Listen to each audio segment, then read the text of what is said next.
Good afternoon and welcome to the third Nedbank EE Business Intelligence and JCSE webinar. My name is Pravin Gordhan. I will be one of your moderators today, together with Chris Yeland.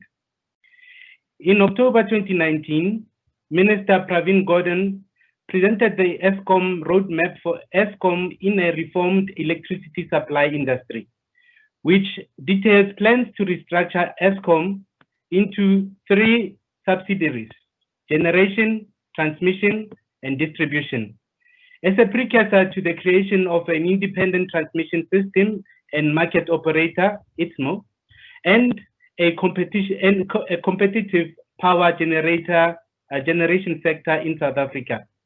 Today's webinar explores issues around calls for a non-discriminatory access to the transmission grid, and how both the financial system and independent publicly owned transmission company can facilitate a level playing field.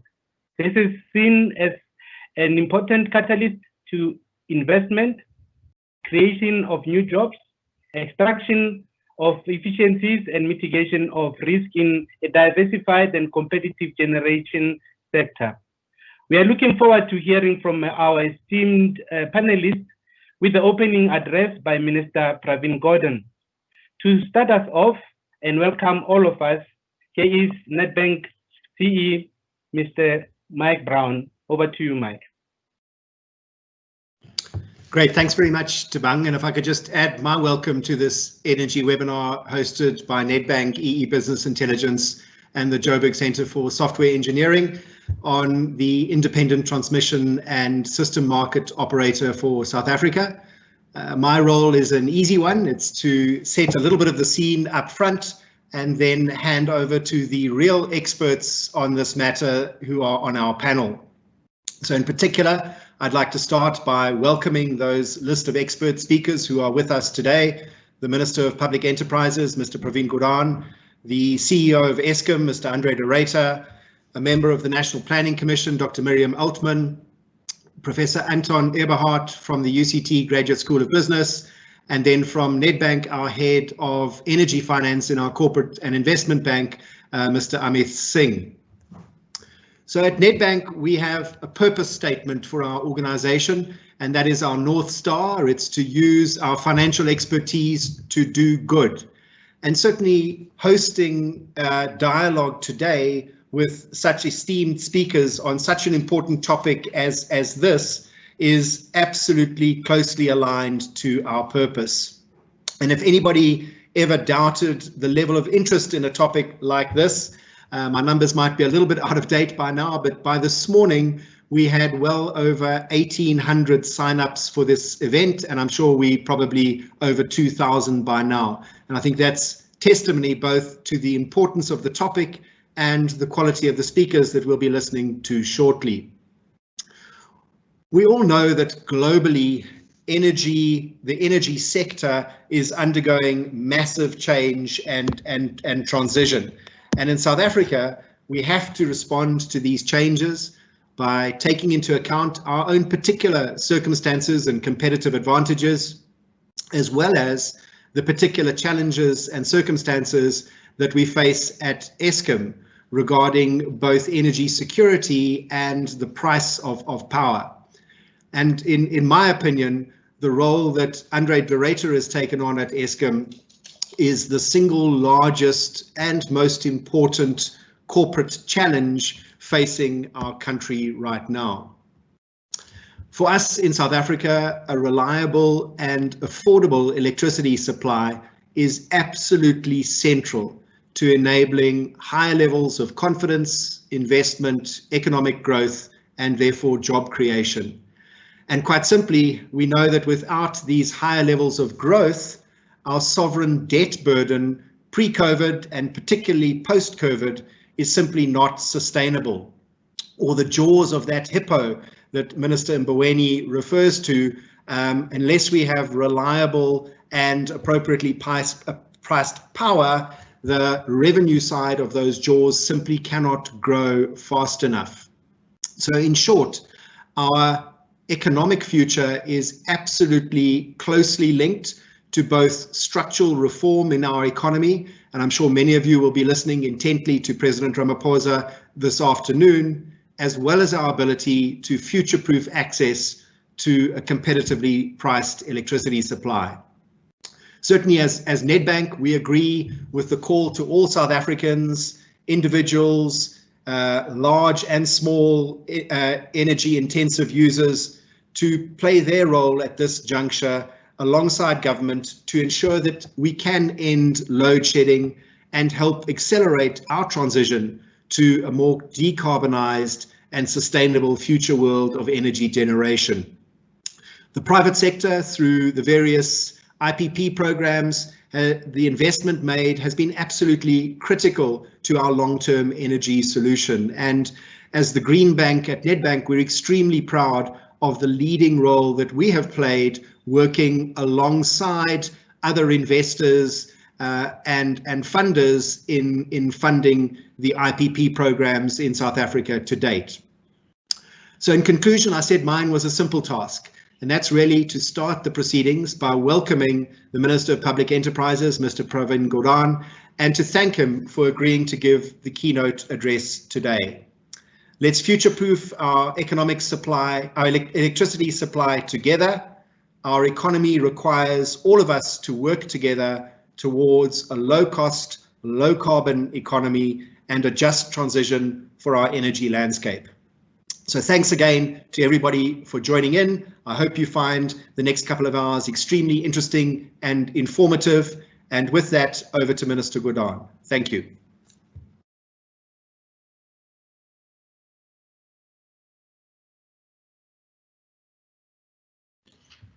Well, good afternoon, everyone, and thank you, Mike, for your introductory remarks, and to Nedbank and the other co-sponsors of this event for the invitation to share a few thoughts with you and trigger some discussions amongst ourselves. Andre de Ruyter, I'm sure, will cover many of the dynamics of change as we undergo it at Eskom itself. So let me also greet yourself, Mike, as CEO, and thank you for sponsoring this event, Mr. Chilwane for acting as the program director, the various experts that are part of this conversation, Chris Yellen for bringing us together, and our representative from the National Planning Commission, Mr. Altman, and her contribution. I hope that we can finish this conversation by 2, so that all of us can actually listen to what the President has to say as well. The few remarks I want to make, they're not really an opening address, but are the following. I think Mr. Brown has more than adequately spelled out the importance of reliable energy within our own situation. And in an economy in the post-COVID environment, energy in the South African context is going to play an absolutely critical role from various points of view. So firstly, we would agree as not just our department, but as government, that what we require to move to in the next 5 or so years is an abundant supply of electricity. Secondly, reliable electricity, and in the short term, that is what Eskom is driving its own activities towards within the generation sector. Thirdly, let's call it appropriate pricing, and clearly that pricing must start excluding the costs of state capture, which I'll come back to in a moment, and look at the real cost of electricity in South Africa. Fourth, clearly investment in our economy is going to be both by local South African investors and overseas investors as we move to intensify industries like the manufacturing industry, but also rely upon old industries like mining, are going to look at energy supply and its reliability and cost as important factors in their decision-making processes. Fifth, a challenge that I think we don't talk adequately about is not just the abundance of electricity supply, but also whether in the South African context we have efficient use of energy. And here in particular, whether in industry and elsewhere, the technology that is in use is adequately attuned to the most efficient use of energy, so that the energy demand can in fact be modulated not just by the supply factor, but by the usage factor as well. And some recent material I've seen seems to show that technology in South Africa is lagging in this particular regard. And I hope some of the experts on the call will address that particular question. Clearly, there are two big issues as we go forward. The first is to place Eskom on a reliable and sustainable footing as an entity, particularly in a context where it carries a debt burden of some 480 billion rands at the moment. And various propositions in this particular regard are being considered and hopefully concluded soon as well. But the second important dynamic that we have to not only start talking about, but execute in the real world is the transition to clean technology, in particular renewables technology. And we've made a good start in South Africa, but that start was in a way halted in the last few years and needs to begin to pick up its momentum again. And thirdly, as part of that transition, we need to look at the impact on the hundreds of thousands of workers and community members that will be impacted by the changes and transition from coal to renewables of one sort or another over the next 10 to 15 years. And in that sense, I think the broader energy community needs to focus a lot more on what a just transition actually means in the current context, and how both investors and others participate in creating the conditions that are necessary, but also the resources that are going to be required in order to ensure this just transition that not only South Africa is talking about, but the world is talking about as well. So those macro factors are not unimportant. The second broad area that I don't think we must forget, which we often do in the kind of context that we're talking in at the moment, is what is happening before the Zondo Commission at the moment as we try to peel this onion of state capture, and how easily people who occupied board and management positions over the last 10 years at Eskom are, inverted commas, getting away with narratives which essentially say, I didn't know or I didn't do anything. And I think that those elements must be held to account by the country as a whole because of the kind of damage that they've done to Eskom as an institution, damage that Andre de Ruyter and his team has to now undo in some ways and rebuild the critical parts of Eskom as we go forward. The third broad area is obviously the roadmap paper and its implementation. And here again, it's the president who triggered this particular idea on the one hand and process on the other hand, with his comments in the State of the Nation address in 2019, when he asked the country and all of the role players, I'm sure, on this call, to recognize that Eskom will not be able to trade its way out of the position that we found Eskom in 2019.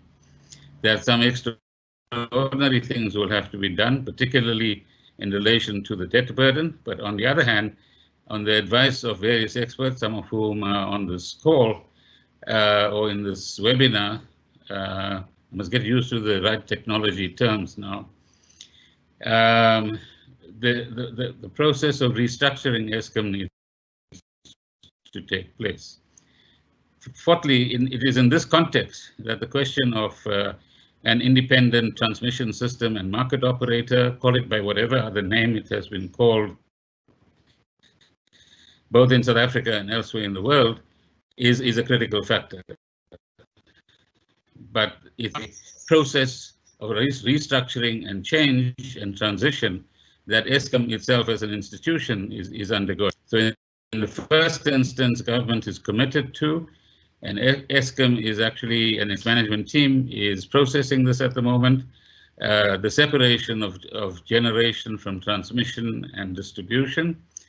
Secondly, we are committed to competition within the generation sector, and you can see a lot more of that beginning to happen, whether it's in respect of independent power producers in respect of coal, but more particularly in relation to renewables.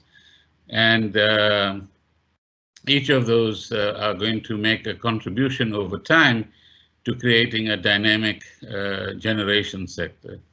The second component is obviously creating an independent transmission entity that is already also on its way, and it is in a sense already a market operator in its very nascent form at this particular point in time. But ultimately, government is committed to the ITSMO or ISMO or equivalent being created so that there's adequate competition, but also fair access to anybody who wants to sell electricity into our system. So there's no doubt about where we want to go. The question is how to get Eskom from where it is to where it needs to get to. And countries like Vietnam in particular, but California, for example, in the United States, and many other countries are experimenting and have experimented with this particular route of moving towards this new arrangement within the energy system. And there are important lessons where steps have been taken in the right direction, but also some retreats has been necessary in order to get the right configuration. Lastly, South Africa's distribution system is also fairly unique. Municipalities in South Africa rely on the margin that they add on to the cost of electricity supplied by Eskom for some of the revenue that municipalities earn.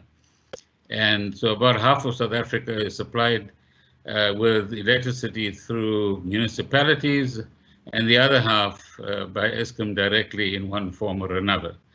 And that's a unique set of circumstances which is embraced in our constitution as well, that will have to be taken into account as we go forward. So in sum, there is a macro context in which the ISMO phenomenon and operator and institution needs to be looked at, and that certainly is part of the structural reforms, if you like, that government is committed to undertaking. Secondly, within the generation component, competition is going to be key to driving prices down and increasing the efficiency of generation, but also the cost of generation. Thirdly, an independent market operator and grid system is critical to the future, and investment in that grid system with all the new technologies that I'm sure you're going to look at in the rest of the webinar is going to be a critical factor as well. Localized grids, localized production, battery storage, all of those new developments, which some of which Eskom is already initiating, are going to change the architecture of electricity generation and transmission in South Africa. But lastly, it's what the customers experience that is important. Whether the customer is the poor person in rural areas who still needs access to electricity, a foundry that is dealing with chrome and other natural resources that we actually have in South Africa, or the manufacturing sector, which is going to be dependent for its competitiveness on energy efficient technology at the end of the day. So I hope this provides you with some reassurance about where government is going and its approach to the creation of an independent transmission system and market operator. But what we need to recognize is commitment to a vision is one thing. Executing, as you know, that vision in real terms is where the the tire hits the road, so to speak, but we have great confidence that the Eskom management will take us in this direction, and ultimately all of you will become role players in one form or another. So once again, thank you very much for this opportunity. I believe I might have to answer some questions, but I'll stay on close to 2 o'clock and then excuse myself. Thank you very much, Mrs. Chilwani. Thank you very much indeed, Minister Gordhan, especially for making yourself available to address us on a very busy period, a busy day. We know you're going to have to break away to attend the parliamentary proceedings. We're very grateful for your participation in setting the scene today. And I must thank you for being always accessible. I personally have had that experience that when I need information, when I need to discuss things, get answers, your accessibility is notable, and today is just another example of this accessibility. So thank you, Minister, for your attendance at this most busy time.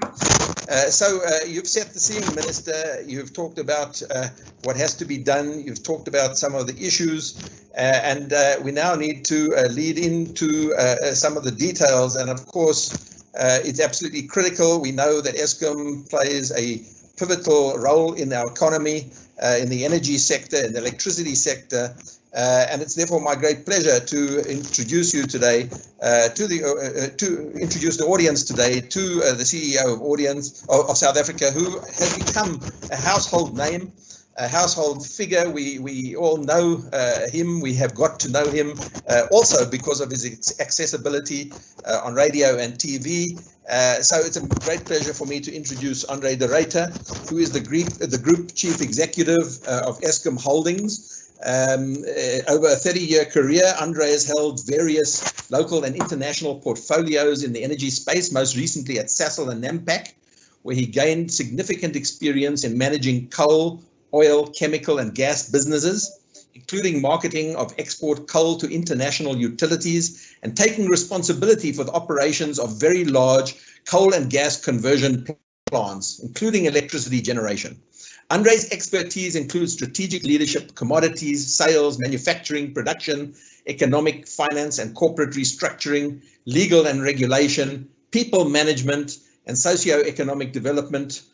He has significant corporate knowledge and government and risk management experience, and he's got a knowledge of global markets and business operation. He holds an MBA from the Nairobi Business University in the Netherlands and an LLB from UNISA, and a Bachelor of Civil Law and a Bachelor of Arts from Pretoria University. Truly, I think we could not have a better CEO of Eskom at this most difficult time, and I'm looking forward to hearing his vision for a restructured Eskom and an independent grid system and market operator. Over to you, Andre. We look forward to your presentation. Thank you very much for those kind words of introduction, Chris. Good afternoon, Honourable Minister, and good afternoon to Mike, Anton, Miriam, and the other panelists. Very happy to be here with you today. Let me jump straight in. We've got limited time, so let's start with the presentation. It is no secret, if we can move on to the next slide, please. Right, next one. It is no secret that South Africa has an aging generation system. We've, if you exclude Medupi and Kusile, got an average plant life of about 39 years. And over the next decade, we will retire about 10,000 megawatts of capacity, according to ILP 19. This creates a gap. If we can move on to the next slide.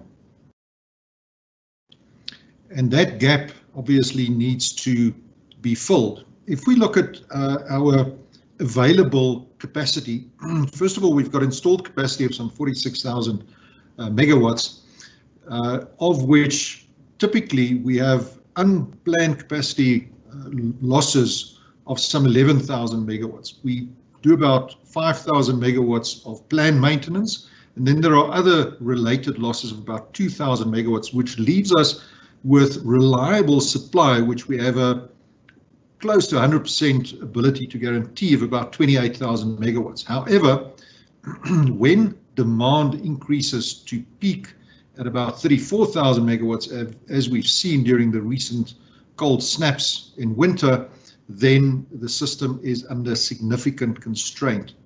Now add to that a further 10,000 megawatts that is going to retire, and the math is very simple, that there's going to be a significant gap in generation capacity by the end of the decade.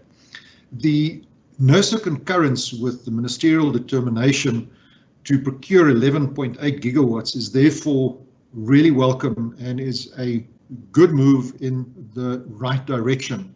However, we need more capacity, and we need capacity that we can bring onto the grid quickly and cost effectively. As the Minister said, we need to have competitive electricity costs in South Africa. And if we therefore compare some of the technologies that are at our disposal, and we compare photovoltaic, which will take about 18 to 24 months at a levelized cost estimate, we think it's going to be lower actually, about 62 cents, wind about 3 years at 70 cents, and we compare that to new coal, which will come online, judging by our Medupi and Kusile experience, in a decade or so, at a significantly higher cost. And then of course nuclear. It is clear that renewable energy has to play a key role in our energy portfolio going forward, and this is of course even if you are completely impervious to the environmental benefits associated with renewable technologies. Let's move on to the next slide. So what is clear is that, and this is stating the very, very obvious, is that renewable energy will be built where the sun shines and the wind blows. And this is not where our traditional coal-fired generation capacity is located. The wind is indicated by the green shaded areas on the map. The best areas for solar radiation is situated in the yellow shaded areas of the map. And if you compare that to where our current power stations are situated in Mpumalanga, we have a significant challenge to link those new investments to the large electricity consumption area in the country, which remains Gauteng, to a lesser degree the Western Cape. This therefore requires us to look at our transmission grid going forward and to start planning for accommodating this wave of investment. Now, we are in the process of repurposing some of our power stations, and that will give us an opportunity to enable the just energy transition, but this will not be enough to fill the gap in generation capacity that is required. If we move on to the next slide, you can see the impact. Next one, please. You will see the impact of this expenditure totaling in excess of 100 billion rand that's got to be spent to both expand but also refurbish and strengthen our transmission grid going forward. So over the next decade, we are going to have to build around 8,000 kilometers of new transmission lines. And this is going to create capacity squeezes in terms of our capacity in South Africa to deliver this type of construction capability, but it also creates a significant opportunity, as the Minister said, to use this energy revolution that we are experiencing to create new demand and to drive reindustrialization in South Africa. So an important tipping point for South Africa to decide how we make use of this crisis and turn it into an opportunity for the country to leverage off its growth prospects going forward. Next slide, please. Now, fortunately, and to prevent Mike asking where the money is going to come from for this, there is significant transition and green financing that is available to enable this transition. And we've already had some of the major developmental financing institutions globally that have approached us and committed in writing to a willingness to support this transition. And clearly the expansion of the transmission grid is one of those exercises that will enable a decarbonization of the South African electricity industry. And we therefore anticipate that we will be able to access this green financing to enable the expansion of our transmission grid to take place as required. It's still going to be a challenge to execute, but the money appears to be readily available. Next slide, please. Now, if we get it right, of course, and this is the just transition, we can become a more attractive country. It's clear that unreliable electricity is a deterrent to investment. We can grow the economy. We can reduce our emissions, SOx. Very importantly, from a climate change perspective, also carbon. I've referenced local manufacturing and also job creation and upskilling, and we can meet our obligations in terms of international treaties, in particular the Paris Agreement. So all exciting and positive stuff if we play our cards right and if we pursue this with alacrity and energy. Next one.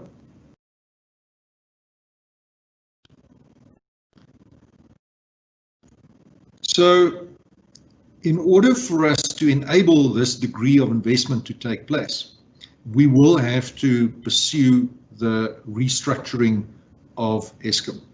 If we don't demonstrate to private investors in generation that there is adequate independence in the operation of both the transmission grid as well as the market, there will always be concerns that there is potential bias in any one of those four elements on the slide, that somehow bids into the power pool will be prejudiced against existing Eskom generation. We therefore need to be able to demonstrate that there is an independent market and transmission grid operator.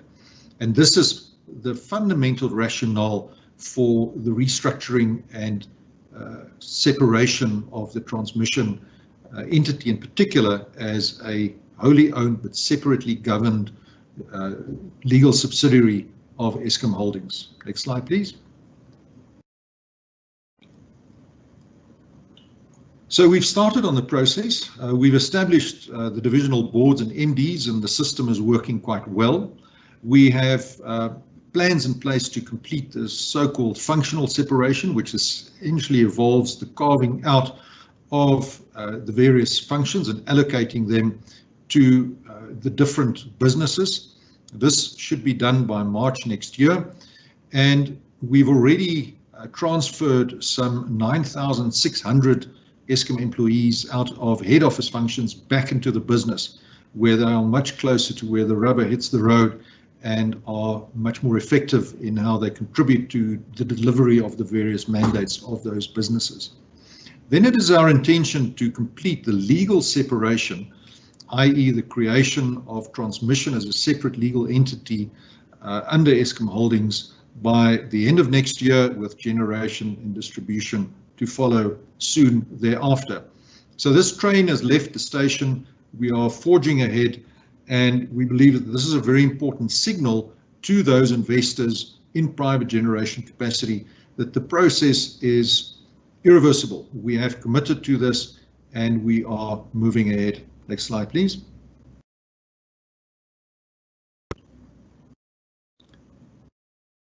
Now, this is a very busy and complex slide, and I'm sure that all the engineers are delighted to see the degree of planning that goes into this legal separation process. But not to belabor the point, only to point out to you that the dark blue areas, that is the critical path that we have to go through. The light blue areas, those are Eskom activities, and the green areas are activities on which our creation of this independent transmission and system operator are dependent. These are activities that are outside of Eskom's control, and you can see that for the bulk of the time we are having to wait on external decisions to be made.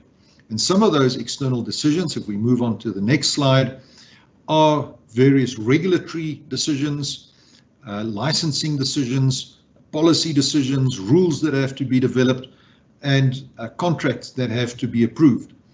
And these are potentially delays that Eskom cannot expedite. We cannot accelerate past these. And we have therefore started to develop a plan to enable us to deliver as much as possible of the objectives of our legal separation process while these steps that are on the slide at the moment are being developed by the various governmental entities and regulatory bodies. So in the next slide, we will indicate to you what this accelerated plan involves.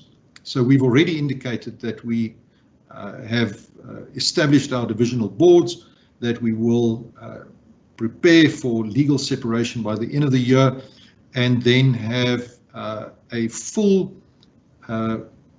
Eskom-based, independently governed transmission and system operator in place by December 2022. And we're of course working hard behind the scenes to pull back the schedule even further. Now, some of the observers on this call will say, you know, this is all very interesting, but it takes the private sector 2 weeks to set up a subsidiary. Why does it take Eskom so long? And the reason for that is that there are a number of regulatory approvals that we have to obtain from, for example, National Treasury and so forth, in order to ensure that proper governance is observed as we are going forward. Another question that could be asked is, why do we want to keep this as a subsidiary of Eskom? And the answer to that is one of cost. We don't want to duplicate information technology systems, payroll, new head offices, all of these very expensive overhead costs we want to optimize as much as possible. And that is the reason why we're opted for this as a phase that will deliver an independent transmission and system operator. Next slide, please. So by the end, we will have an independently governed state, and we will be able to demonstrate that to investors so that they have that assurance that their bids will be fairly adjudicated, that they will not be compromised or subject to bias.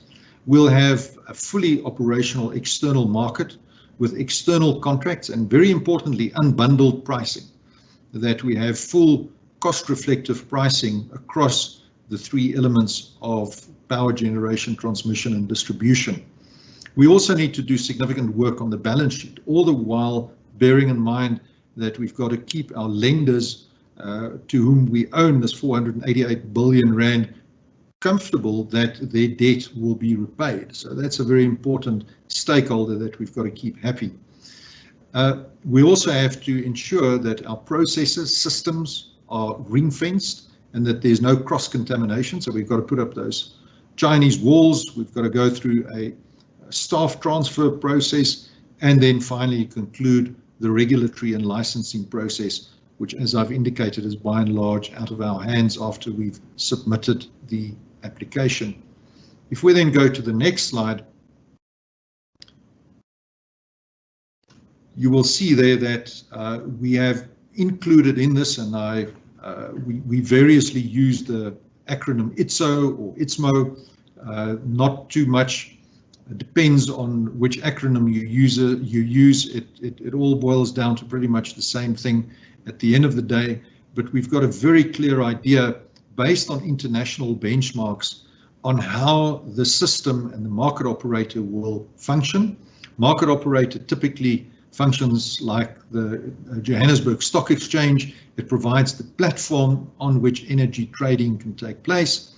We require a central purchasing agency and then also a transmission network service provider in order to ensure that there is access on a non-discriminatory basis to the various parties who want to wheel energy across the national grid. So a lot of work that needs to be put in place, a lot of systems and a lot of contractual and legal mechanisms that have to be established in order to enable this ITSO to be established. Next one.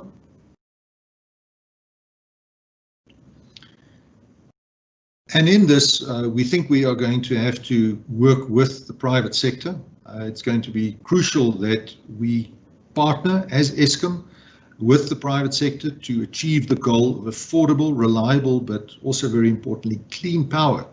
And in that opportunity, we see also the possibility for public-private partnerships, particularly when it comes to repurposing our coal plants to ensure that we're able to create a socio-economic future for those communities that have invested generations of effort and loyalty into the coal mining and coal beneficiation, including coal-fired generation over many years. And we can't pull the plug on those communities.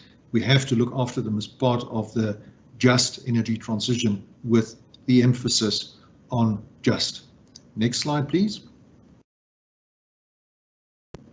So in conclusion, a lot of work still required for Eskom to deliver, but we believe that with a collaborative approach, we can attract investment, both local and international. We can attract funding, we can mitigate financial risk, we can mitigate the risk of an unreliable electricity system to the economy, but very importantly, given where we are in terms of unemployment, we can create new and attractive jobs in manufacturing. But this will require an all-inclusive and new approach to industrial policy. It will require that we have a fiscal policy that aligns with the industrial policy. And to enable these investments to take place, we've got to accelerate the transmission separation to allow for private investors to enter into the generation market with confidence and with less reliance on guarantees from National Treasury to underpin their business investments. And all this fits into the just energy transition that will ultimately, we believe, play a major role in Eskom playing a different but equally important role in enabling economic growth, employment and power stability in South Africa. And with that, Chris, thank you very much for the opportunity.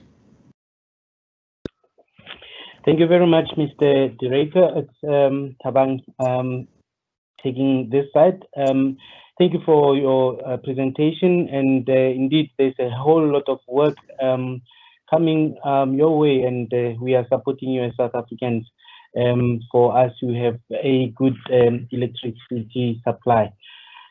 Our next speaker is Professor Anton Eberhard. Professor Eberhard is a professor at the University of Cape Town, where he directs the management program in infrastructure reform and regulation at the Graduate School of Business. His research and teaching focuses on the restructuring and regulation of the electricity sector, investment challenges and linkages to sustainable development. He has worked in the energy sector for more than 30 years and was the founding director of the Energy and Development Research Center. Professor Eberhard is a foundation member of the Academy of Science of South Africa, a council member of the National Advisory Council on Innovation, and serves on the country's National Planning Commission. He previously served for 7 years on the board of the National Electricity Regulator of South Africa. And in 2018, he was appointed by President Ramaphosa on his advisory panel on the restructuring of Eskom, which included recommendations on the establishment of the independent transmission system and market operator in South Africa. Professor, we are in your hands. Thank you. So good afternoon. Thank you for that introduction. Thanks to Nedbank and EE Business Intelligence for organizing this important webinar. And thanks also due to the contributions of Minister Gordhan and Eskom Group Chief Executive Andre de Ruyter, for their commitments to see the establishment of the Independent System and Market Operator, the ITSMO. So someone on this call today might not be entirely convinced that the establishment of an ITSMO responds to Eskom's and the power sector's key challenges, or may consider it a modest, perhaps an even trivial step in the reform of the sector.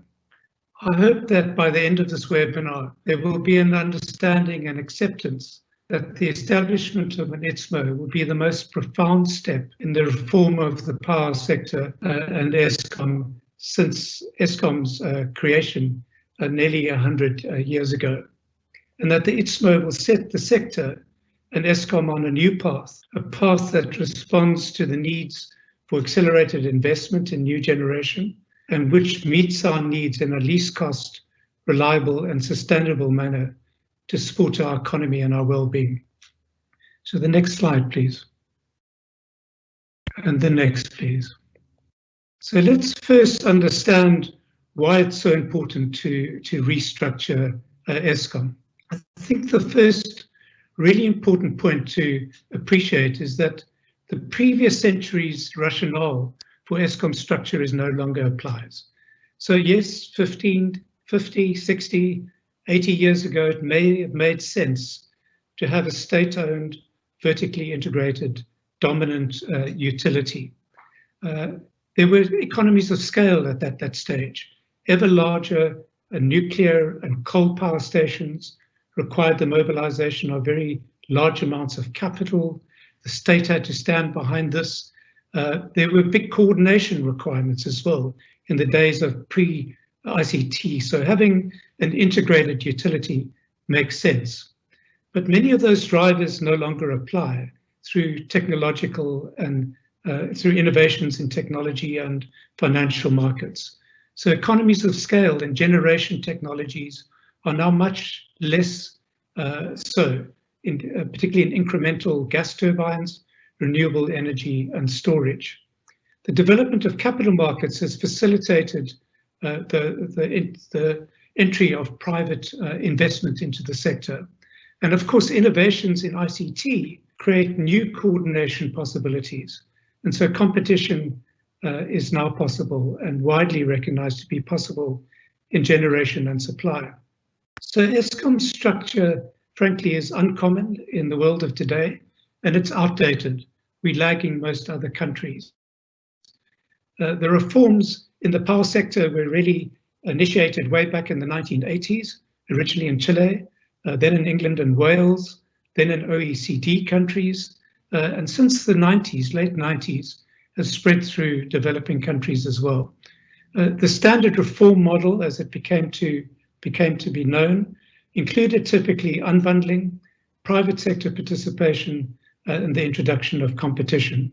So we moved from an old vertical integration to a single buyer model. So you had the old utilities still there, but the introduction of private sector participation in IPPs, selling to the utility, which is more or less where we are now, and then movements to wholesale and retail competition. I asked a couple of months ago one of my PhDs to review the status of power sector reform globally. And some 106 countries now have unbundled their utilities. And by the way, this includes all the BRICS countries. So Brazil, Russia, India, China have all unbundled their utilities and have independent transmission systems. So we stuck in the past, stuck in this old traditional model. Eskom imposes huge and massive costs to our economy. So the absence of competition facilitates these inefficiencies. It enables rent seeking and corruption. There's information asymmetry between the principal, being government, and the regulator and Eskom. So there's imperfect information. The lack of competition means there are no benchmarks. And so there's inadequate oversight, a lack of transparency and accountability. Eskom, as I think we all recognize, is too big, systematically too important to fail. And this results in perverse incentives for both management and labour, and accounts in large measure for the poor performance of Eskom in recent decades. Next slide, please. So there's short-term benefits why we need to restructure Eskom. So there will be improved management focus. There will be more cost transparency when we split generation, transmission, and distribution. These are very different businesses. Intuitively, we can understand that and see it. Distribution is customer facing, whereas generation for Eskom is mostly around fixing old kit. And the transmission system is, in a sense, the glue of the old system, balancing supply and demand and planning and securing the future. I think we also need to recognize that splitting these businesses is going to assist in the debt relief and refinancing of Eskom. Transmission is a relatively well-run business. It will return over time to investment grade and will be able to access lower cost capital markets. Whereas the generation business, which is where most of the legacy debt resides, we can start focusing there on the restructuring that will be necessary. But what will transpire in this presentation, and I'm sure in others, that the real advantage of getting the ITSMO out is that it transforms the power sector in a fundamental way. It establishes a transparent, fair platform for competitive procurement of least cost power. It removes Eskom's conflict of interest of being both a generator and a single buyer.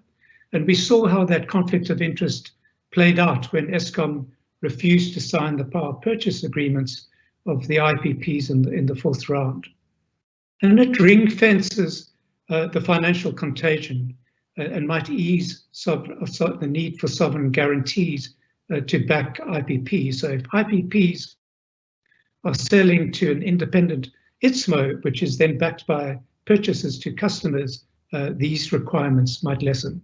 So it sets the industry on a new path for more diversification, competition, and private sector investment. And of course, Eskom can also develop new business models going forward. Once it's dealt with its legacy debt, it will need to, will have the opportunity on the generation side to get into new technologies, into renew. Next slide, please. Next slide. So Andre has already back again, please. So Andre has already recognized the huge issue and the need for new investment in the sector. The left-hand graph there, chart, is from a CSRR, and it shows that to date in 2020, we already have the worst load shedding on record, much worse than in previous years. So we're short of power, the lights are going off. And the RFP requires some of those older plants to be decommissioned, but importantly, it requires a huge amount of new investment. This is often not well appreciated, but before 2030, we will have to bring 27,000 megawatts of new investment onto the system. And then ITSMO is critical for creating the institutional setup for accelerating and easing and making more possible that new investment to come into new power. Next slide, please. So these issues of diversification, of getting more investment into the system are well recognized by our president. And I love this metaphor that he often, back again, please. I love this metaphor that he often uses, that all our energy eggs are in Eskom's basket. If they fall, the economy breaks.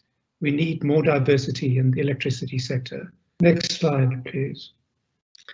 So back in SONA in February in 2019, as the minister has already alluded to, President Ramaphosa made a big commitment, and it's worth reading in full here. Eskom is in crisis, and the risks it poses to South Africa are great. It could severely damage our economic and social development ambitions.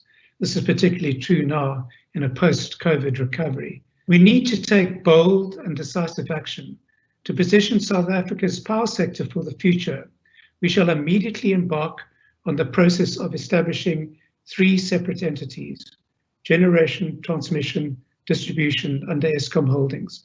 Of particular and immediate importance is that the entity is to manage an independent state-owned transmission grid, and this is interesting and I think important, combined with the system operator, the power planning, procurement and buying functions.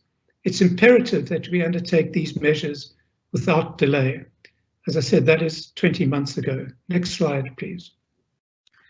The Department of Public and Enterprises has taken forward these commitments in its Eskom Roadmap, again, as the Minister alluded to.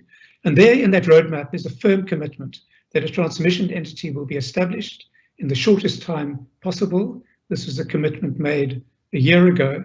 And this will be enable the appointment of an independent board to oversee the governance and operations of this transmission entity. Next slide, please. So the issue of a separate entity with its own board was laid out in some detail in this roadmap, which foresaw the migration of people, systems and assets and debt into this new entity, as well as the enactment eventually of appropriate legislation through Parliament to enable the transmission entity to be taken out as a separate state-owned company. So the subsidiary is a step in this way. The end state here would be a separate state-owned company. And again, it reinforces the functions of this entity. Power planning, procurement, contracting functions will be combined with the transmission and system operation. Next slide, please. So this is what the restructuring looks like in the next short while.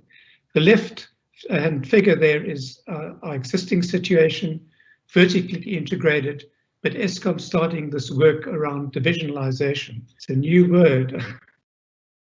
Interesting to see if it makes its way into the Oxford English Dictionary. But essentially it's around ring fencing these businesses, getting accounting separation, getting a clear sense of costs, and then migrating people and systems into these separate entities. Second step is then to create a separate subsidiary of Eskom, which will be the transmission system and market operator, but importantly, not with an internal board, but an external board. This is really, really vital to drive the business and move it to the future, and to give some of the investors out there some greater comfort.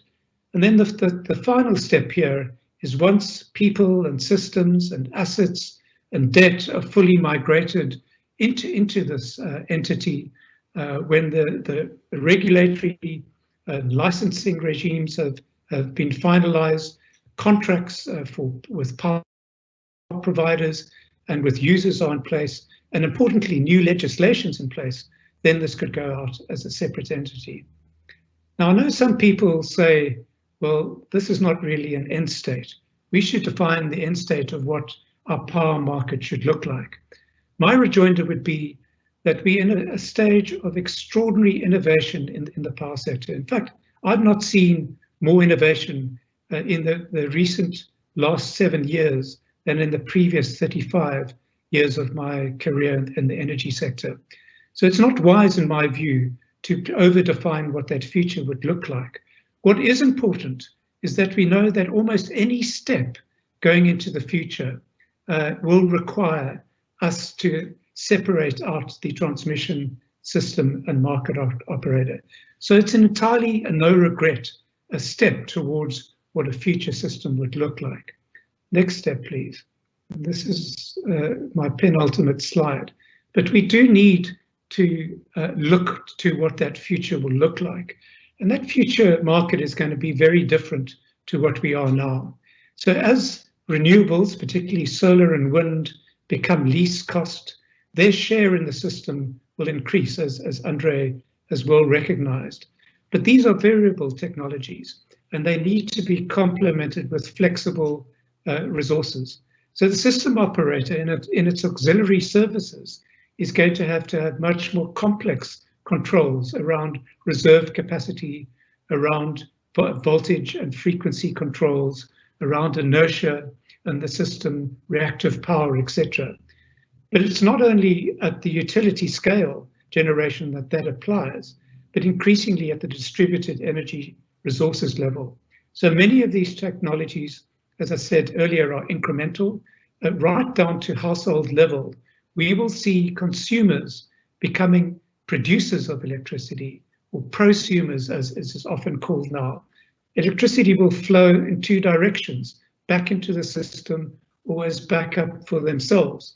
The digitalization of the power sector will allow much more complicated and immediate controls, maybe distribution system operators that would need to integrate with the transmission system operator, users themselves controlling their own energy systems and how they use energy, the way we real-time of use tariffs. All of this is part of the future, an exciting future. And so having a separate ITSMO creates the opportunity for reorientating this business going forward, including the huge investments that need to be made. Andre mentioned 100 million to reposition this grid for the future. And having a new board creates that new orientation, that new energy. In fact, it's going to be an extraordinarily exciting place to be working in going in the future. So having it separate, they can focus and concentrate on that, while Eskom has to deal with extraordinary legacy challenges, mostly in generation. Last slide, please. So I think we're in a good place. We're in a place where at a political level, at a policy level, within the ruling party, a lot of political capital has been spent around now developing a greater consensus and understanding of the benefits of having an ITSMO. So DPE in its roadmap recognizes that this will allow greater management focus, it will improve efficiencies, it will create greater transparency, it will provide protection against corruption and rent seeking through this greater transparency and accountability. And importantly, it will give capital providers more visibility of the component parts of the sector, resulting in more investment comfort and investment flows into the sector to fund this huge capital that we need to get new generation capacity into the sector. So we understand and we now accept the benefits of the ITSMO. We need to get it done. We need strong leadership from the DPE, from the minister to drive timelines here. And we need strong commitment from Eskom leadership to meet those timelines. I think it's reasonable that December 2021, that we get the subsidiary company fully in place, but we should not be held back by trying to ensure that every last I is dotted or T crossed. Some of the issues around debt reallocation, the renegotiation of the covenants will take time. That should not stop putting the subsidiary in place. Debt, for example, on a temporary basis could continue to be held in the whole company. And of course, then we've got to get the new legislation in place before we move to that completely independent transmission system and market operator. And those are the bits of work that need to start now, including the regulatory reforms, the renegotiation of contracts, etc., that Andre mentioned. But we can do it, and I think we can all see now that we need to do it, and particularly in a context of post-economic recovery, this is one structural reform that makes huge sense. So let's do it. I thank you for your attention.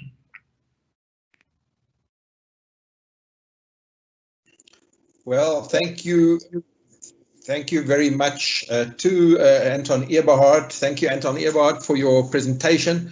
A person who has got deep insights and long experience in the regulatory and policy framework of South Africa, as well as in the African context, and has operated at the very highest level in advising the President of the options open for the restructuring of Eskom and the whole electricity supply industry. So it's really been a privilege to hear from you, Anton, and to get your insights on these most important questions. And I think you've answered many of the questions that have come up in the Q&A that I've been looking at while people are talking.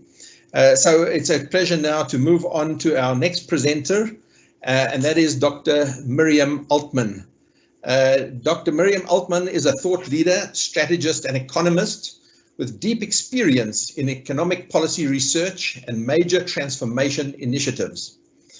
Her current work focuses on strategy to revitalize the economy in the context of COVID-19.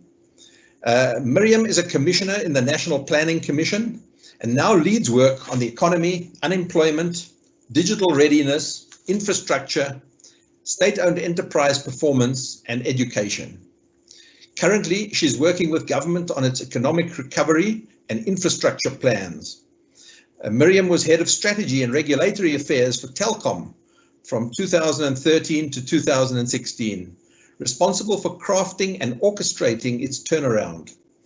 As an executive director at the Human Science Research Council from 2002 to 2013, her work focused on economic and employment strategy. Miriam has economics degrees from McGill University in Canada, the University of Cambridge in the UK, and the University of Manchester also in the UK.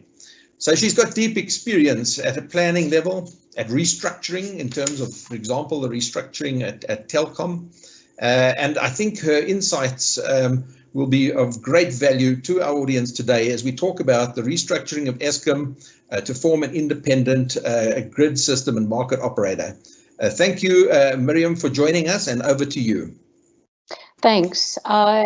Is this clear? Can you hear me? 100%. I have my earphones on. That's great. If we could go to the next slide, please.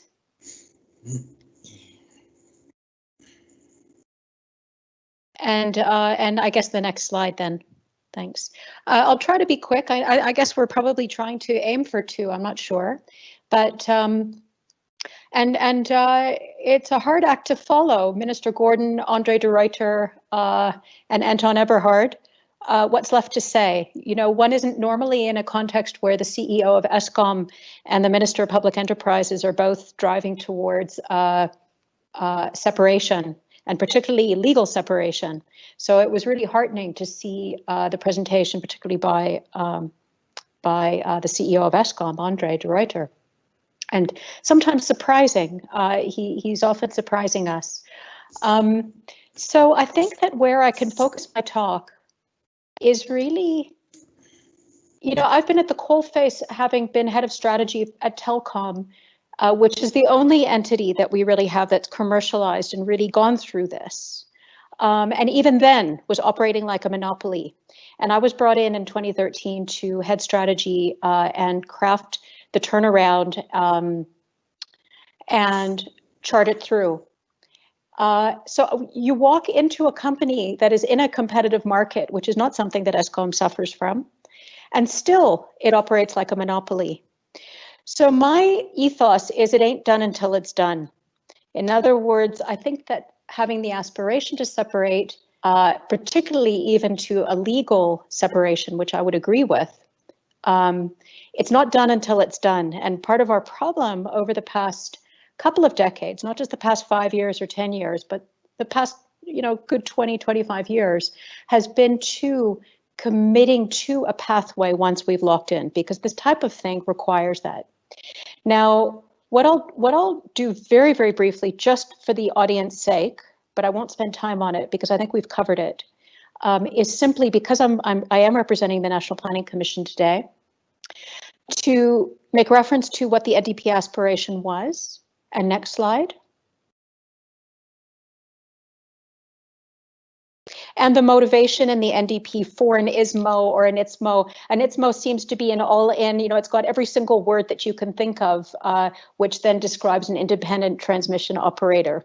But the things that the minister presented, that Andre de Ruyter presented, and that Anton presented are completely consistent with what the plan was motivating. And so I don't think that I need to motivate it today, although these notes will be available for anybody who wants them. The central issue here, and I want to focus on the third issue, some of the central motivations for not having a vertically integrated state-owned monopoly in this area is the need for agility, particularly in an environment that's changing so quickly, as Anton was raising.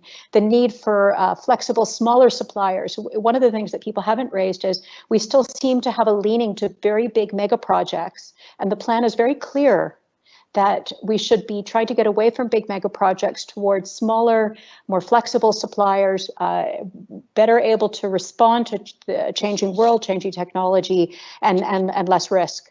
And thirdly, the conflict of interest. So as much as we say, you know, we have a current CEO that's committed to the change, the reality is, you know, I personally have been in that boat, and it's not so easy to deal with the conflict of interest when the company that you're mandated to save is at risk.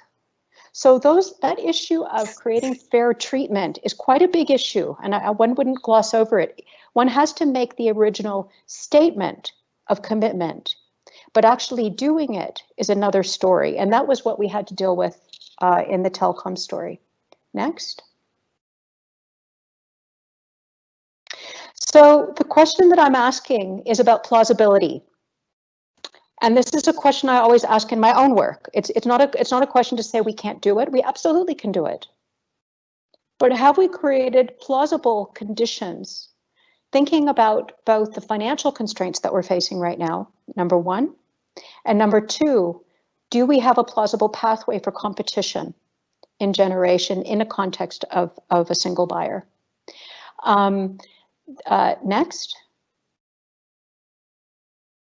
So the first question that arises, and I wasn't necessarily expecting Andre to present that they are even moving towards legal separation, so no need to necessarily motivate it. Having said that, it hasn't happened yet, and it is not a small project. People talk about market reform like it's something that government should just do, and it's not a small thing, and it certainly can't be done in a few days or even in a year. It takes time. Now, the first question that arises is, can a vertically integrated Eskom act as a compelling source of demand? In other words, there's so much weight, debt, and so much financial pressure in Eskom that the question is, and I'm not saying it's not possible. I'm posing a question that needs to be answered, which is, can Eskom, the South African government, offer guarantees required to overcome uncertainty for the entry of IPPs, as an example? To what extent will the ITSMO need to be hived out more rapidly, or given more, have more financial walls around it, so that there can be some certainty, political protection, etc., that gives certainty to creditors in this very ambitious investment program? Next. And I'm going quickly because I know we're stuck for time a little bit. The second big issue, and this is what I'll deal with in talking a little bit more about telecom, is that monopolies are not known to willingly break themselves up. That is just simply the reality. And Eskom, of course, is a vertically integrated state-owned monopoly. So it's music to one's ears to hear Andre de Ruyter, as CEO of Eskom, speaking in this way. But the reality is that is not usual. You don't see that happen very much, or maybe even ever. So what are the plausible conditions that drive behavior required for fair competition?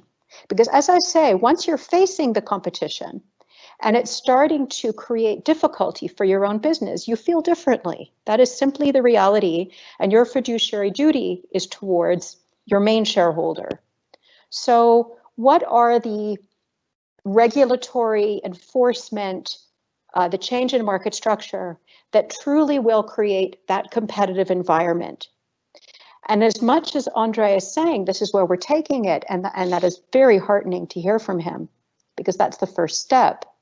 The reality is that, as I say, monopolies aren't known to break themselves up. Next. Which is not to say that I'm skeptical. Now, if we could just look at the telecom experience a little bit, and again, just very, very briefly.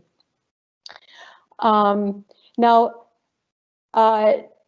telecom You know, every single fixed line incumbent, which is what telecom is or was, started as the post office and as the telephone company. There was one technology, it was telephony, that was it. So if you look at the, I don't think I've got a pointer anyone can see, but if you look at the logo on the top left, that was the logo that telecom had when I joined in 2013. It was a company that still thought it was the phone company, if you could see what I'm saying. It was a company that I called a number of colleagues before I was coming to, former colleagues, when I knew I was coming to give this talk. And some of the old telecom guys, especially the regulatory guys, because I ran the regulatory division as well, would say, you know, even they were not so sure. We came in with this idea of separation and we actually had to.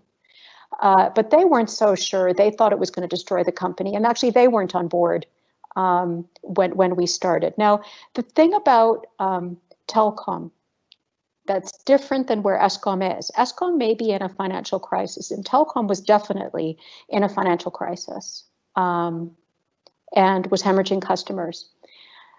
Competition had been created for telecom. In 2008, there was a court judgment. Remember, I went in 2013. So there was a court judgment in 2008 that enabled value-added services or ISPs to roll out their own fiber. They could roll out their own network. It was a challenge Altec made, but that enabled Dark Fiber Africa and other companies to start rolling out. So that was starting to have an impact of hemorrhaging telecom's business. The second thing that happened was that the Competition Commission case was concluded by the new CEO, Sipho Maseko, in early 2013. And that required accounting separation between the wholesale business and the retail business of telecom. Now, just for people who aren't necessarily familiar with telecom, telecom's main business actually, people often think telecom's small because its consumer business is small relative to Vodacom and MTN. But actually, its biggest business is the network. By far, the biggest part of telecom is the wholesale business, which then on-sells and provides network. The second biggest business is that services the banks and big corporate customers. Now, so the idea was that there should be more open access to the wholesale business, to the network business. Now, the reality is when we came into the company, if I'm actually honest about it, sorry, I should say, so these things set the tone for the change. And when Sipho and I were in the company, even a few months later, we realized that we were forced to create just a Chinese wall, really, between the two businesses. But we realized that there would be a competitive opportunity in doing that. Because what it does is it forces optimization in each of the businesses that just simply wasn't happening. So what would happen is that, for example, the wholesale business, they would protect the telecom retail business, and it wasn't filling the network. The retail business wasn't selling. So you'd have an empty retail, an empty network, just to give an example.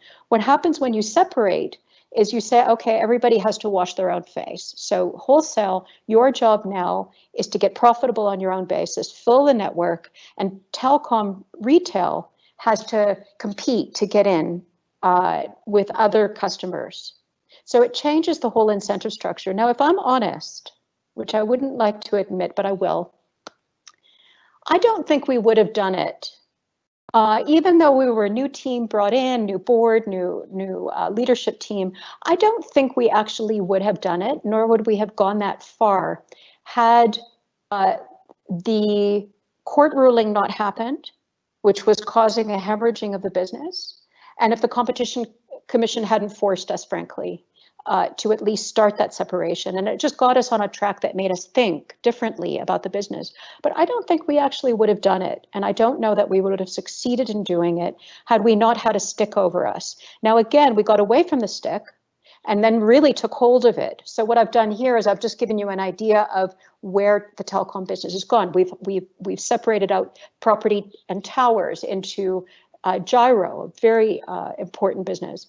BCX is now the enterprise business. OpenServe is the wholesale business, and the actual thing that's called telecom now is now the consumer business. You might know about mobile and small business. So that's actually what telecom is now, is that little square.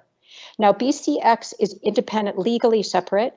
Gyro, and don't underestimate, when we came into telecom, we did a property assessment and we realized that our property had the same scale as a small European country like Liechtenstein. So Gyro is an independent company. OpenServe is not yet an independent company, but probably going in that direction. And certainly if I had my way, it would have been legally separated some time ago. So that's where we went. And I just thought it was worth, with very limited time left, to give that as an illustration and just as a reminder, and happy to talk to anybody who wants to reflect on that. Next.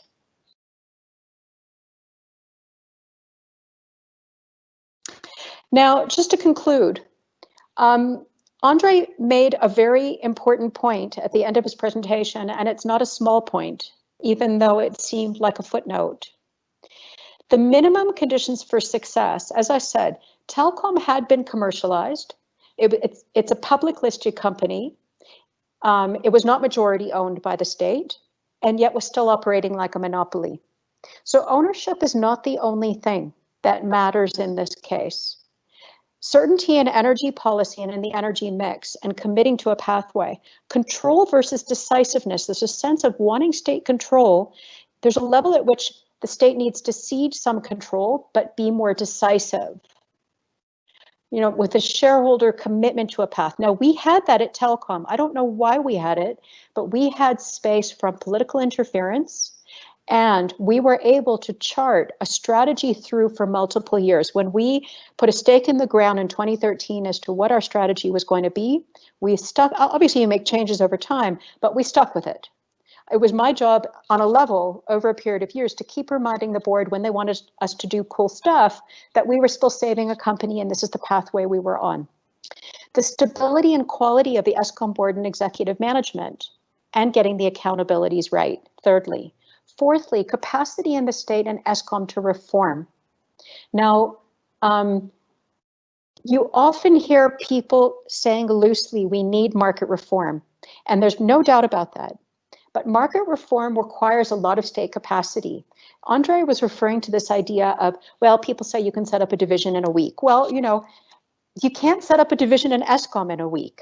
It would be foolhardy to do it. Privatizing a monopoly is worse than having a state monopoly, actually. Russia's maybe a very good example of that. Reforming a market takes extraordinary state capability. And there's going to have to be a lot of investment and time invested in doing so.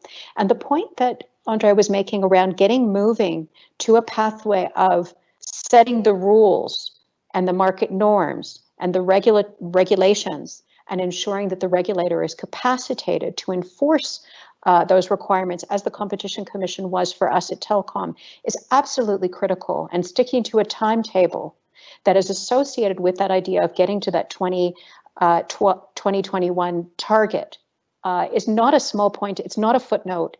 It is an enormous point that we all have to be vigilant in watching what's happening. And then finally, time. I hear often, yeah, but doing X, Y, Z will take 3 to 5 years. So we can't do that. We need to do something more rapidly. The timetable that Andre has presented is actually a very fast timetable. I am so heartened to see that he's committed to that.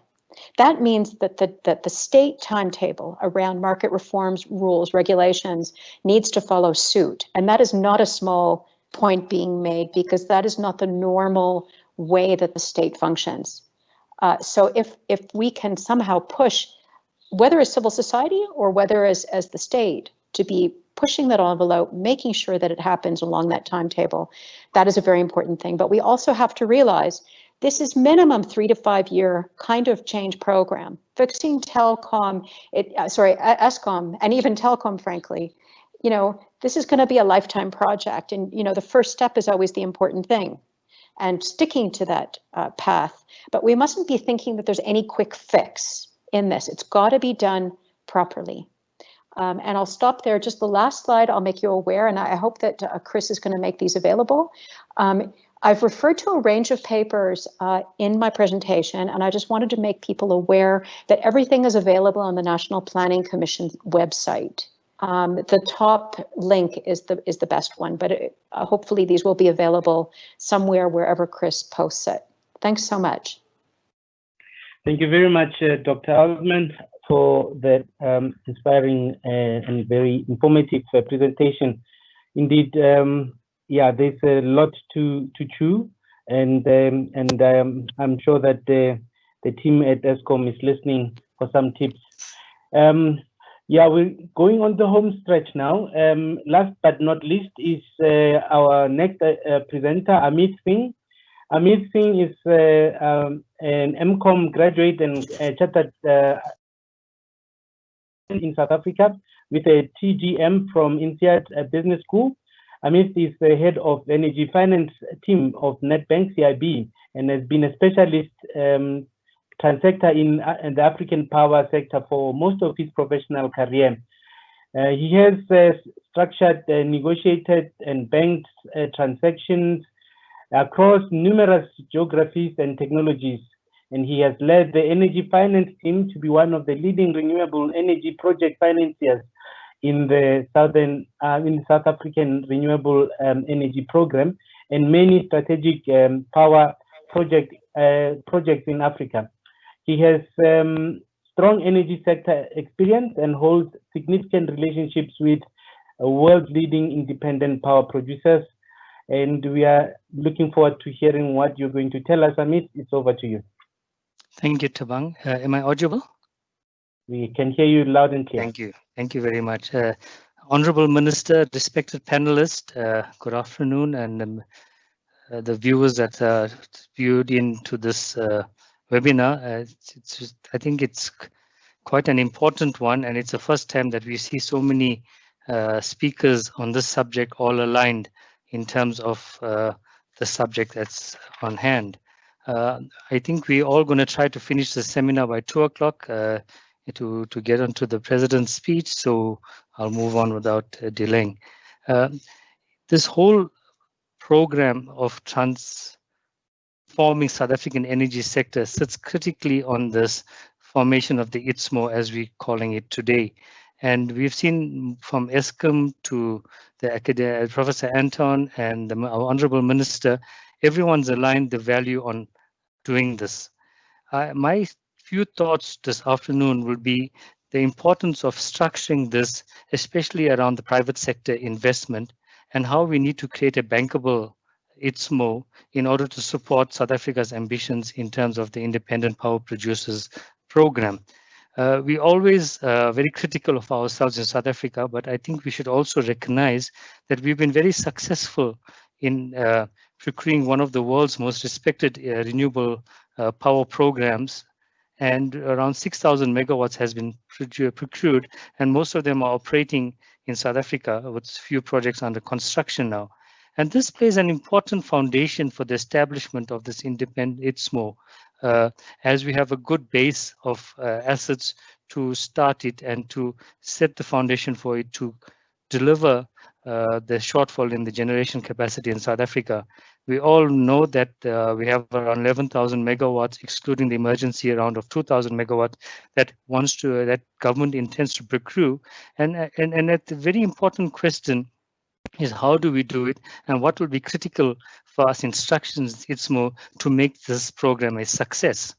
We think that ITSMO is quite critical to deliver energy security at a least cost basis in South Africa, and now the timing it's overdue, but we are very pleased seeing the presentations from Eskom and Ande that the amount of progress and work that's being done in the background to this accord.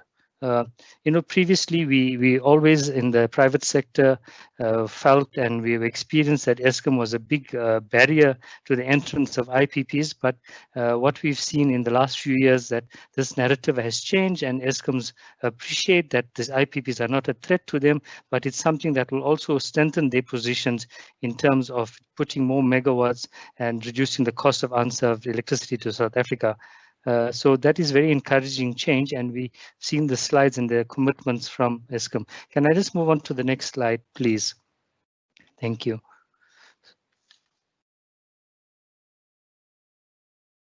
Yeah, next slide. Thank you. Yeah, so this whole ITSMO, in the context of the private sector, participation in the IPP programs is critical, as I previously mentioned. Currently, we have the program structured with Eskom being the single buyer, and this whole credit underplay is provided by the South African government guarantees, which allows the financial institutions, the developers, the investors to develop and bank these projects, knowing that they have certainty with regards to the repayment of their for the power sales. We've seen in many jurisdictions in Africa where mega projects and the ability to government to pay, and especially when the economies and the fiscus is not running in the way it should be, that these IPPs are almost the first entities to be feeling the brunt in terms of non-payment or bad payment history. So to create an ITSMO that has a proper credit balance sheet and credit enhanced method to support the IPPs is critical in procuring this 11,000 plus megawatts, which government needs to fill the energy generation gap in South Africa. And Professor Anton has mentioned, and a few other speakers, that this ITSMO has to be really independent and well governed. We hear that it would be part of Eskom's logistics and sharing offices, but I think the governance and the independence is critical so that it promotes free market principles. It provides principles of access to power to all South Africans, which our Honourable Minister mentioned, that is part of our constitutional duty to do.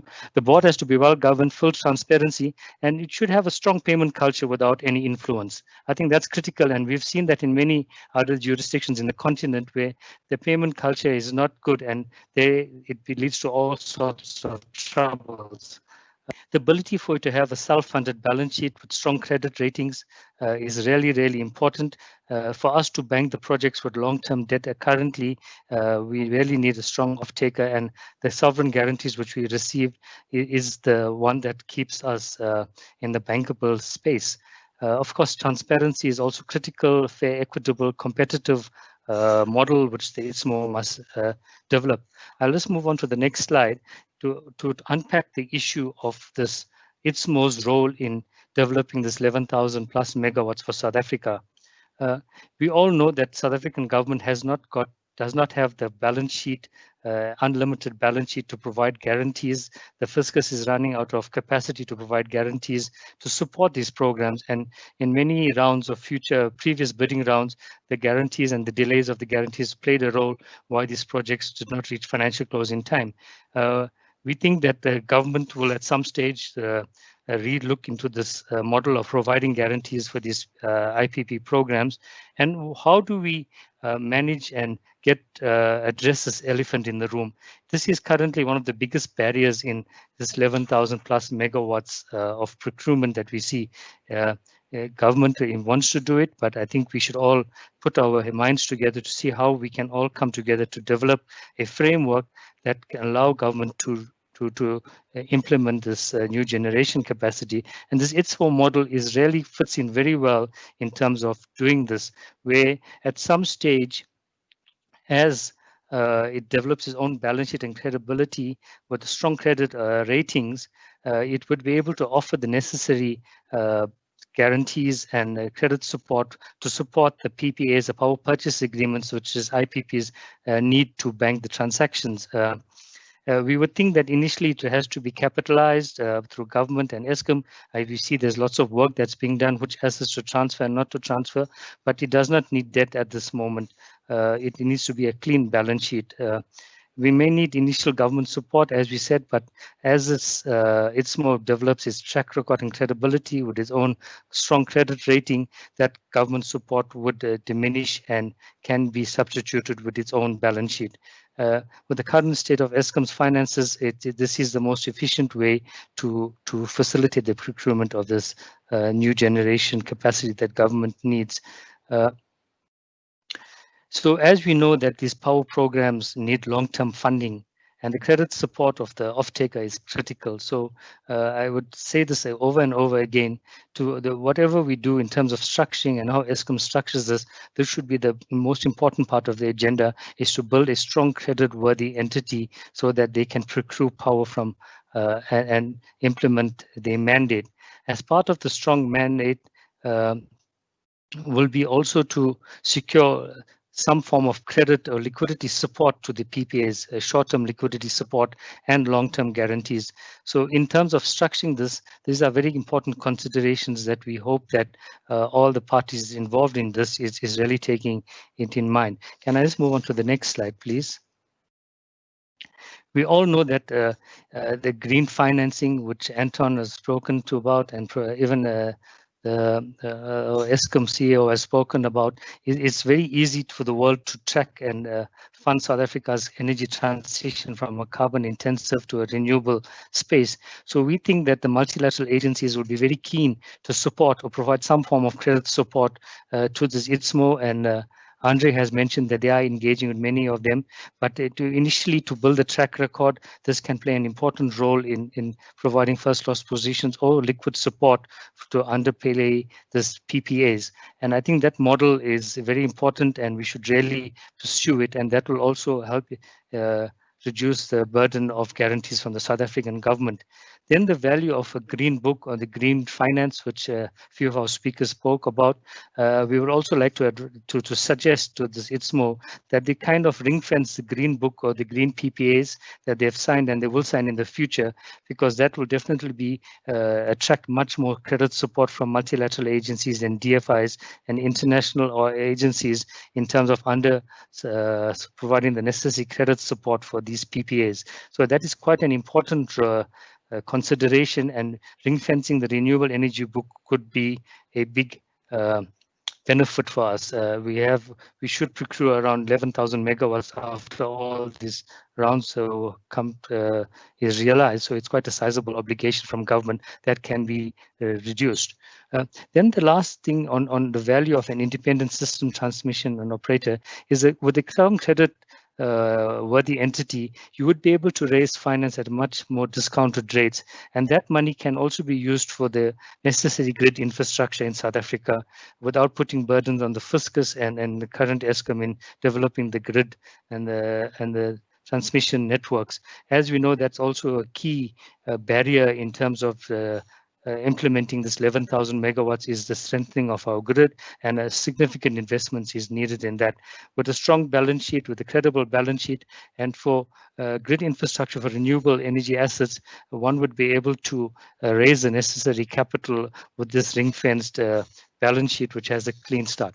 If I can move on to the next slide, please. Yeah. So another important role we're seeing in South Africa is the role of the emergence of embedded or captive generation projects, where big consumers of power would like to buy power independently from IPPs without buying it through the Eskom or the single buyer office. And that market is really taking off very nicely in South Africa, especially in the mining sector. We've seen many big mining houses launch programs and have placed on record their ambition to develop and buy green renewable powers as part of their climate and energy transition. By them doing this, this can definitely help alleviate the necessity of Eskom generation and help ease the load shedding and the energy shortages in the country. So with this ITSMO, it can definitely be a value add in terms of the wheeling of this power, because as we know, the power, the good renewable energy sites may not be next to mines, and so the ability to wheel and have an open market rules with clear tariffs for wheeling is quite critical to unlock this side of it. I think we should not underestimate the size of this program and the ability for both these mine PPAs to raise capital and these IPPs to develop these projects for the mine.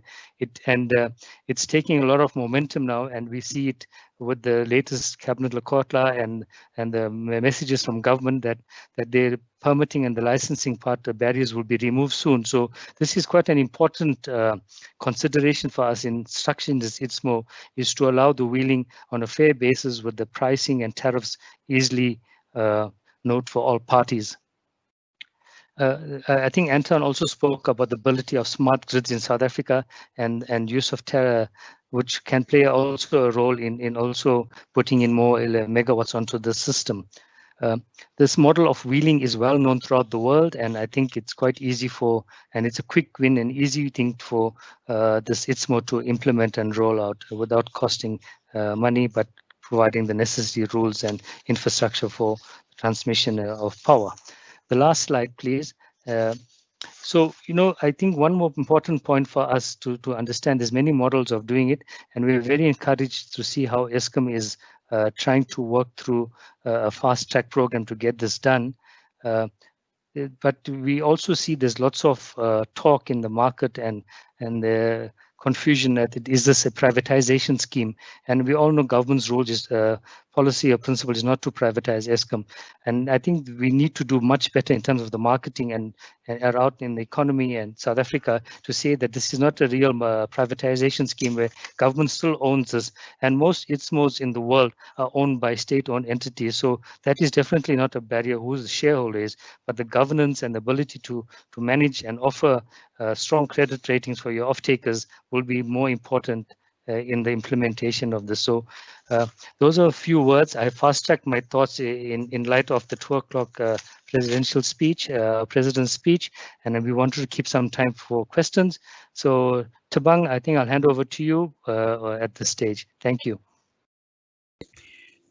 Thank you, Amit. Actually, you're handing back to me, Chris Yelland from EE Business Intelligence. And thank you for a very thoughtful presentation on some of the benefits and the practical issues and the need for the financial sector to become heavily involved in this to unlock the need for new generation and capacity, which is going to be unlocked, we think, by the independent system and market operator to allow wheeling, to allow bilateral contracts between buyers and sellers, to have a credit-worthy intermediary in the form of the ITSMO. These are all absolutely critical for whatever new generation is going to be installed in South Africa, whether it's renewables, whether it's coal, nuclear, flexible generation, gas to power. All of this needs an independent grid operator and market operator in order to unlock capital investment into the economy. So thanks for that. Ladies and gentlemen, I want to announce really a major change in the program. As you well know, and as Amit has alluded to, we have the president's speech starting at 2 o'clock. We have the minister here on standby who has to join that work. And I have got 167 questions to deal with, which is obviously simply impossible in the time that we have available. So I've been under a lot of pressure, and we have discussed this offline and come to the agreement that we're going to end this webinar at 2 o'clock sharp, so that people have the opportunity to listen to the most important developments in our economy that we're all hungry to hear. So we're going to finish at 2 o'clock. We're not going to have a comfort break after all. We had planned a 10-minute comfort break. We're going to dispense with that. And that leaves us with 15 minutes to do some question and answer. Now, obviously, there's no way we're going to deal with 167 questions. And in fact, I've been struggling even to keep up with just reading the questions, let alone having them answered. But the thought was that perhaps I should ask a few questions and that we use the opportunity this last 15 minutes to deal with some of maybe the broader themes that have come across in this whole range of questions that I've been struggling to even keep up with in reading. So I would like to, if the minister is still available, I see that his name is on the screen still, and I hope he is there. But I would like to, having read these questions, say that there has been in the questions a theme of some skepticism as to the timelines and the ability of government to push through such a major reform of the electricity supply industry and of Eskom itself to establish an independent transmission grid market operator. And they point to the fact that this huge Eskom debt, which has been on the table for several years now, and yet to this day, we don't have a solution to this problem that is visible, certainly in the public domain. Minister, if you are there, can you give us any assurances that government has the necessary commitment and the will and the capacity to implement these major reforms that are so necessary for our economy? Are you there, Minister? No, I'm here, Chris.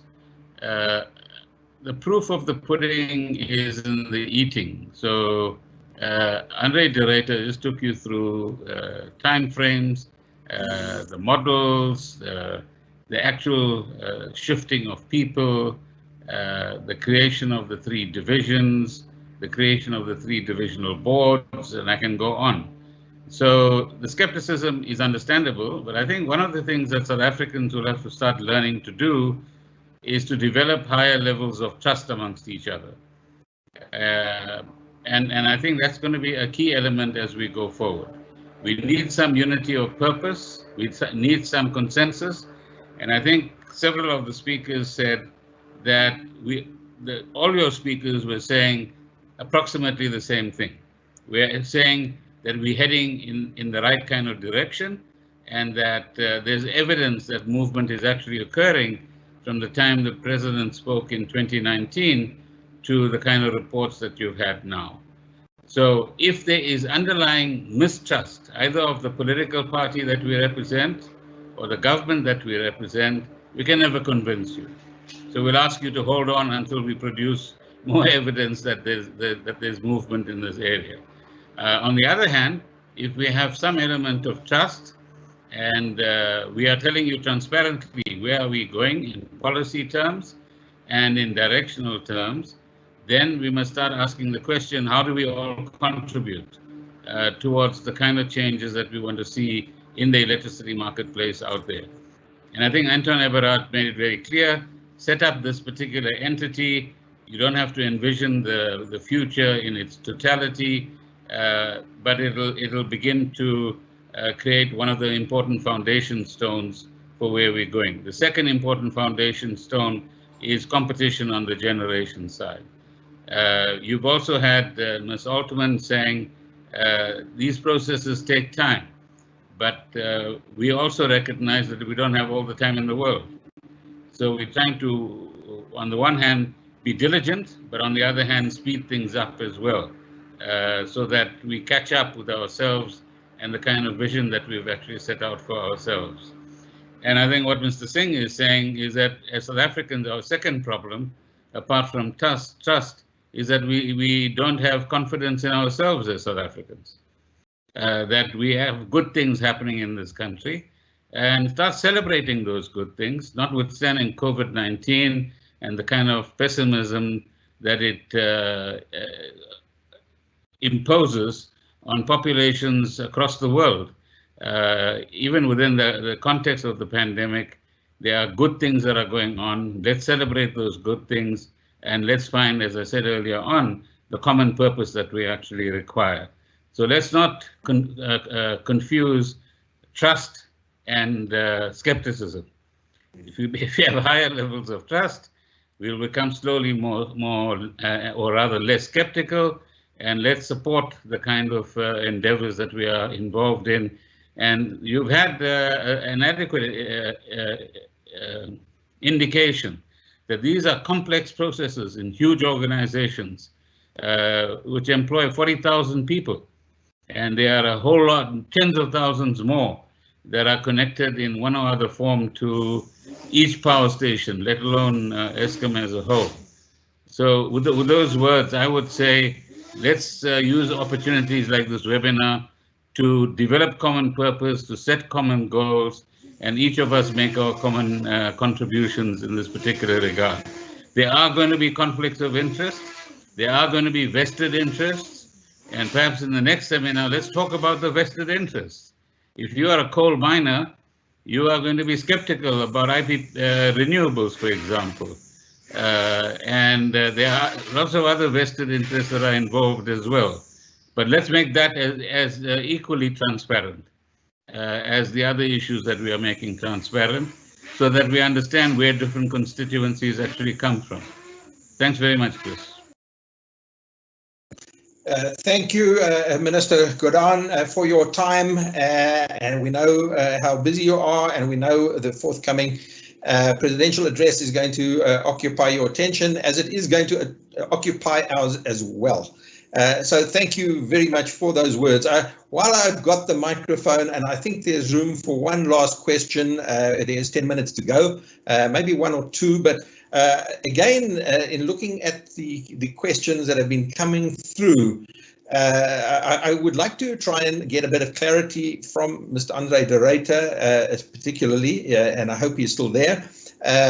Andre, there has been a lot of questions about whether this ITSMO is going to be an organization as an independent company in the Eskom Holdings Group. In other words, ultimately still reporting to Eskom. On the other hand, some people have seen this as a stepping stone, this process of establishing a subsidiary company, the transmission entity of Eskom, as a subsidiary within Eskom, as simply a stepping stone to the next step, which is to carve out this company out of Eskom to become a truly independent, state-owned company reporting directly to government. So I wonder if you could clarify your vision and your preference and what you think should be the end state. Are we talking about an end state with a ITSMO within the Eskom group, or are we talking about a truly independent ITSMO which can create level playing fields amongst all kinds of generators? Thanks. Thanks, Chris. That's a very pertinent question. Let me first of all start off by reiterating what Miriam said, is that it's unlikely that we will ever stop evolving. I had a conversation with a representative of National Grid in the UK not so long ago, and he said that if you think you are finished by the time that you've done your legal separation, think again. They've been at it for just about 40 years now, and their journey is still continuing. So I expect our journey to continue long beyond what we've discussed in this particular webinar. Having said that, I think at this point in time, with regard to our debt covenants that we've got with our lenders, it's very important not to create any alarm or disquiet that we're about to create an event of default under those loans, because that would clearly be catastrophic given the fact that some 327 billion rand of our debt is underwritten by National Treasury. So we believe that in terms of section 66.3 of the Companies Act, it's possible to have the board of the ITSO appointed by outside parties. With other words, to ensure complete independence in the governance of the ITSO. And that as a stage to meet our debt covenants, to keep costs under control, we believe will meet the requirements of demonstrable independence that is so crucial to enabling that private sector investment. I am not averse to considering other models in the future, but definitely as our first major objective, our first major hold and review point, creating this wholly owned subsidiary with demonstrably independent governance under Eskom Holdings, I believe is a cost efficient and a risk averse step insofar as our debt is concerned. Thanks, Chris. Thanks for Andre for that clarification, and it's given food for thought as to the fact that this is an ever-evolving process and not something that has an immediate end state. And I think that's an important point you've made. I would like to also ask another question now, this time addressed to Professor Anton Eberhard.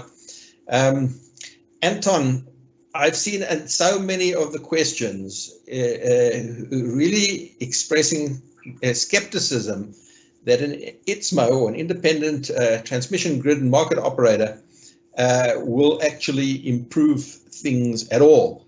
And I've seen so many questions asking, where has this worked? And I know your presentation did touch on this, but I wonder if you could really elaborate a bit more. What is happening in countries like China, happening in New Zealand? Are there examples where the ITSMO has worked and has presented a platform for generation competition that has produced tangible benefits in terms of producing the least cost pricing path for electricity? Can you give us your thoughts on that, Anton? Chris, I'm happy to respond to that. As I mentioned in my presentation, we're the exception. We're not the norm. 106 countries around the world have done this and have done this successfully. So we can point to many examples around them. But let's bring examples closer to home. Let's look at Kenya, right? So Kenya separated out its wires business from its generation business. So KenGen does the generation, KPLC that does the transmission and distribution. And KPLC has been responsible for procuring new power, procuring IPPs. I mean, Kenya today has surplus power, right? They're not having blackouts. If there are blackouts, they would be local network issues. But they have surplus generation capacity today. So there's a close to home example. I can give you other examples in Africa, even of utilities that have unbundled successfully.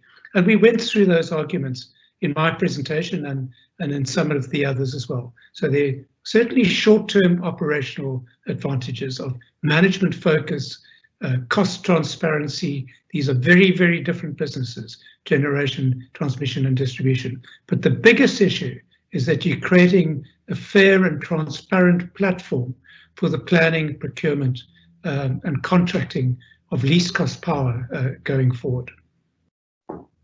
Thank you, Anton. And I think that's clarified that issue with so many people who've sent in questions. Ladies and gentlemen, it's now 3 minutes to 2. So with great reluctance, I'm going to call a close to the question and answer session and thank our presenters. And I know that this task now will fall onto the very able Thabang Chilwani, who was my co-host for this webinar.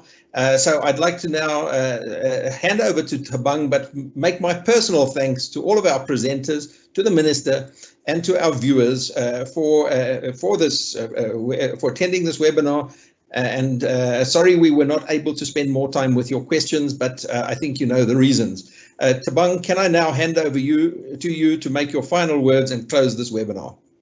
Indeed. Thank you so much, Chris. And thank you to all the presenters, Minister, and the Professor, Dr. Alban, Mr. Director, and Mr. Singh.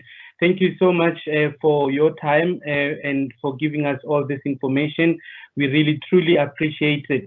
The next webinar will be held on the 19th of November at 12 o'clock. And we will be talking battery energy storage to support variable renewable energy, diversification, grid services, and resilience.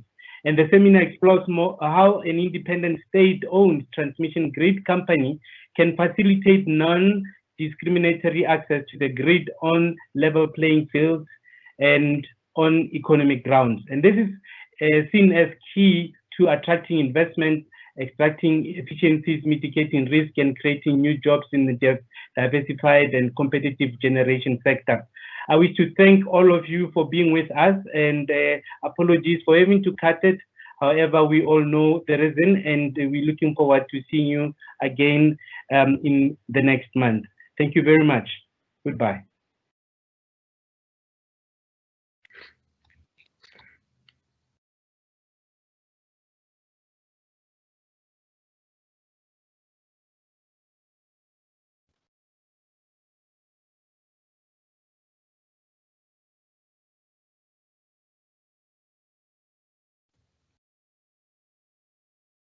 Thanks, Chris and Nedbank. Great webinar. Well done.